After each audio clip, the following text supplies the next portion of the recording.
पीले दांत वाली बहू। रंजना कभी ब्रश नहीं करती थी। उसे कितनी बार उसके माँ बाप ने डांटा, लेकिन उसका कोई असर उस पर होता ही नहीं था, जिस कारण से उसके दांत पीले पीले हो जाते हैं। शादी के बाद। अरे बहू, वैसे तो तुझ में कोई कमी नहीं है, पर तेरे दांत इतने पीले कैसे हैं बेटा? कैसे मतलब? कोई सर्जरी थोड़ी ना कराइए। वो तो क्या नाम, मैं ब्रश नहीं करती थी तो पीले हो गए। अब क्या करूं? आप कहे तो लाल करवा लूं या फिर काले? यार ये क्या है, क्यों माँ से लड़ रही हो? लड़ रही हूँ? अरे मैं लड़ रही हूँ या ये बोल रही है कि दांत पीले हैं, पीले। अरे तपस्या थोड़ी ना की है इन्हें पीले करने के लिए। बकायदा ब्रश नहीं किया है 20 साल तक, तब जाकर। छी, कैसी बात कर रही हो? ये उस वक्त तो पीले नहीं थे जब हम लोग तुम्हें देखने आए थे। अरे तब साफ करवा लिया होगा डेंटिस्ट के पास जाकर। अब देखो कैसे पीले पीले लग रहे हैं। रंजना सास की तरफ गुस्से से देखती है। फिर शुरू हो गई पीले पीले पीले।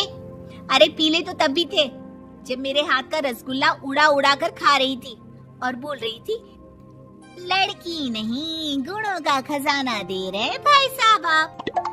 खैर, अब वो लोग करते भी तो क्या करते, पीले दांत वाली बहू पल्ले पड़ी थी तो झेलना तो था ही। एक दिन कीर्तन में रंजना गाना गा रही थी। अरे कमला बहन, माँ का द्वार है, यहाँ तो सब शुद्ध होकर आते हैं, फिर अपनी बहू को ब्रश भी नहीं करवाती तुम। दूर से पीले पीले दांत भक्ति में बाधा उत्पन्न कर रहे हैं। अरे कोई 2 साल के बच्चे थोड़ी ना लेकर आई हूँ मैं बहू बनाकर। अच्छी खासी लड़की है, अरे कैसे करवाऊं ब्रश? ये तो उसे खुद करना चाहिए ना।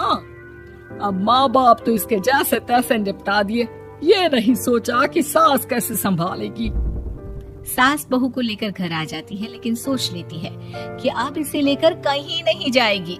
अगले रोज बहू कहती है, अरे क्या हो गया, मंदिर नहीं जाना क्या? कीर्तन का वक्त हो रहा है। मेरी मधुर वाणी से कान्हा जी जागते हैं और सोते हैं। आप तो जानती है ना उनकी भक्ति में कितना मन लगता है मेरा। वो क्या है ना, तबीयत ठीक नहीं लग रही है मेरी, आराम करूंगी मैं। तबीयत ठीक नहीं लग रही? अभी तो मिथुन के गाने पर नाच रही थी आप, और अब बोल रही है कि तबीयत ठीक नहीं लग रही। अरे भक्ति में मन लगा लो सासू माँ, ऊपर जाना है, क्या मुंह दिखाओगी आप? हाँ? सास को बहू की बात पर गुस्सा आ जाता है। मैं क्या मुंह दिखाऊंगी, इसकी चिंता तो ना कर, समझी? अपने मुंह की चिंता कर, जो ये पीले पीले दांत लेकर हर जगह पहुंच जाती है। पता है लोग कितना मजाक बनाते हैं। ना जी ना, मैं नहीं जाना कहीं तेरे साथ। तो ये बात है। कोई ना, मत जाओ, मैं अपने कमरे में ही बैठकर भक्ति कर लूंगी। ऊपर वाला दांत थोड़ी ना देखता है, मन देखता है, भावना देखता है। और अरे बस बस, तू सब कुछ दिखा, बस ये सफेद चमकदार दांत ना दिखाना किसी को, है? जा यहाँ से। बहू को सास की बात का कोई फर्क नहीं पड़ता, वो तो जैसी थी वैसी ही रह जाती है। सुबह नहाकर किचन में खाना बनाना, फिर खाना खाना, कीर्तन भजन करना और सो जाना। एक दिन, माँ जी मैं सहेली के घर जा रही हूँ, शाम को लेट आऊंगी। हाँ, तो जाना, मैंने कौन सा तेरी आरती करनी है घर पर बैठकर। रंजना सहेली के घर जाती है, जहाँ वो पार्टी में जाने की तैयारी कर रही होती है। अरे शिखा, कहाँ जाने की तैयारी कर रही है? मैं गलत वक्त पर आ गई क्या? अरे नहीं यार, उल्टा सही वक्त पर आई है। मैंने ये साड़ी और ज्वेलरी निकाली है यार, शाम को इनके ऑफिस की एक पार्टी में जाना है। बताना कैसा लग रहा है ये सब? नहीं यार, इस ड्रेस के साथ तो वो वाली ज्वेलरी अच्छी लगेगी। हाँ, सही बोल रही है, मैंने ध्यान ही नहीं दिया। वैसे तो हमेशा से मस्त फैशन सेंस रखती है। तो बड़ा जाती होगी ना पति के साथ पार्टी में। रंजना कुछ नहीं बोलती, बस सोचती है कि यार काश ये बात सही हो जाती, पर मैं क्यों नहीं जाती पार्टी में? क्या इन लोगों की कोई पार्टी होती नहीं होगी? रंजना घर आती है और रात में पति से सवाल करती है, एक बात बताइए, आप मुझे किसी पार्टी में क्यों नहीं ले जाते? क्या आपके यहाँ ऑफिस में पार्टी नहीं होती? पति बेचारा क्या कहता कि दांत पीले हैं तुम्हारे इसलिए। अरे कोई पार्टी होती नहीं हम लोगों के ऑफिस में, तो कहाँ से लेकर जाऊं? और मार्केट, मॉल, कहीं वीकेंड घूमना, कहीं तो। अरे यार सारे हफ्ते में एक छुट्टी मिलती है, तो सोचता हूँ कि आराम ही कर लूं। क्यों? रंजना मन मार के रह जाती है। पहले कभी सास के साथ मंदिर जाया करती थी, लेकिन वो भी सास ने ले जाना बंद कर दिया। घर बैठी बैठी रंजना बोर हो जाती है। तभी उसे आइडिया आता है और वो मायके जाने का सोचती है। सासू माँ, 2 दिनों के लिए मम्मी के घर जा रही हूँ। अच्छा अच्छा ठीक है, आराम से जा। और हाँ, माँ से कुछ अच्छी आदत सीख कर आना कि कैसे शरीर के हर भाग की तरह दांतों की सफाई भी जरूरी होती है, समझी? शुरू हो गई ना आप। वो लोग आपकी तरह नहीं है कि छोटी छोटी बात का बतंगड़ बना दे।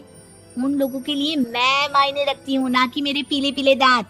रंजना माँ को बिना बताए उन लोगों को सरप्राइज देती है, लेकिन जैसे ही वो दरवाजे पर पहुंचती है, अंदर देखती है कि घर वाले कहीं जा रहे होते हैं। अब माँ, काश रंजना दीदी के दांतों वाली प्रॉब्लम नहीं होती, तो वो भी हम लोगों के साथ चलती ना बुआ जी की बेटी की शादी में। हाँ बेटा, लेकिन अब उसे कौन समझाए कि उसको उसके पीले दांत नहीं दिखते, लेकिन उसके आसपास के लोगों को कितना एम्बैरेसिंग फील कराते हैं। मुझे तो कितनी बार उसके स्कूल की टीचर ने शिकायत की कि उसके साथ कोई लड़की बैठना भी नहीं चाहती, और ना ही कॉलेज में कोई उससे बात करना चाहता था। लेकिन पता नहीं क्यों उसे ये बात समझ में ही नहीं आती। कोई कमी नहीं है उस लड़की में, बस यही कि दांत पीले हैं। वो तो भला हो जीजा जी और उनकी माँ का, जो दीदी को जैसी है वैसे ही रखा हुआ है। रंजना को अपने घर वालों की बात सुनकर बहुत दुख होता है। वो सोचती है कि वो क्या करे, लेकिन फिर वो सीधा डेंटिस्ट के पास जाती है, अपने दांत चमकाती है और कसम खाती है कि वो रोज ब्रश करेगी। अरे क्या हो गया? तुम तो 2 दिनों के लिए गई थी ना, पर कोई ना, अच्छा है, चलो आ गई तो। रंजना सास के सामने आकर खड़ी हो जाती है और पूरी स्माइल करती है, उसके चमकदार दांतों को दिखाती हुई। चले मंदिर। माँ, मुझे माफ कर दीजिए, मैंने आप लोगों को बहुत एम्बैरेसिंग फील करवाया। मैं आज से रोज ब्रश करूंगी।